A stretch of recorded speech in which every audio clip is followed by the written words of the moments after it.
मी शिक्षक आहे सर या ठिकाणी भंडारा या ठिकाणी। आणि इथं काय करता आपण? इथं आज सुट्टी आहे सर, सुट्टी असल्यामुळे मी आज इथं शेतावर काम करतोय। का बरं? 16,000 सर काहीच भागत नाही, त्याच्यामुळे सुट्टीचा उपयोग कसा तरी करून घेतो आणि गावाला जायचं म्हणलं तर सर 5-6 हजार लागतात। माझं गाव इथून जवळजवळ 800 किलोमीटर आहे, त्याच्यामुळे मला 16,000 भागत नाही। मी कुटुंब सुद्धा आणलं नाही, मला 16,000 मध्ये न भागल्यामुळे मला शेतावर काम करावं लागतंय। कधीपासून तुम्ही हे काम करता? मी हे 4 महिन्यापासून सर काम करतो। हे आज सुट्टीच आहे, आज रविवार सुट्टी असल्यामुळे मी या ठिकाणी सुट्टीचा उपयोग करून घेतोय। माझा उदरनिर्वाह पण होतोय आणि पैशाची चणचण मला ह्याच्यामध्ये ती काय होतं, पैसे पण भागून जातात। 16,000 मध्ये न भागल्यामुळे मला एवढं ते काम करावं लागतंय।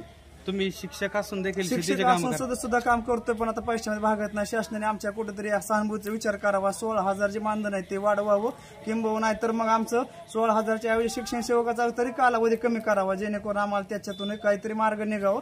मायबाप सरकारने याचा विचार करावा आणि आमच्या या सहानुभूतीच्या विचाराकडे त्यांनी खूप गांभीर्यपूर्वक बघावं।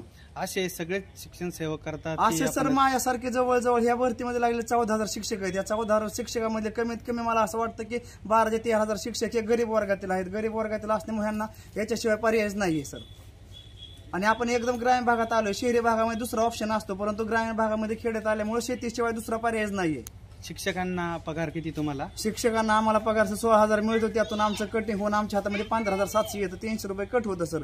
गावी जायचं म्हटलं तर पैसा लागतो, मग गावी जाता येत नाही। गावी न जाता आल्यामुळे आम्हाला त्याचा उपयोग या ठिकाणी असा करून घेता येतो। तुम्हाला इथं कोण कोण राहिले तुम्ही फॅमिलीमध्ये? आम्ही फॅमिलीमध्ये सर कोणच नाही, मी एकटा आहे। माझे मित्र आहेत, ते पण असे दुसऱ्या शेतामध्ये काम करतात। मी दुसऱ्या शेतामध्ये आलोय, ते दुसऱ्या शेतामध्ये आहेत। आणि या ठिकाणी शेतामध्ये काम करायचं म्हटलं तर सर जंगली श्वापवध आहेत, वाघ आहेत, माकडं आहेत, इतर प्राणी देखील, त्यांचा देखील धोका असतो। परंतु धोका पत्करून पैशाचं कोणत्या प्रकारे सोंग करता येत नाही, म्हणून आम्हाला या ठिकाणी पैशासाठी एवढं काम करावं लागतं।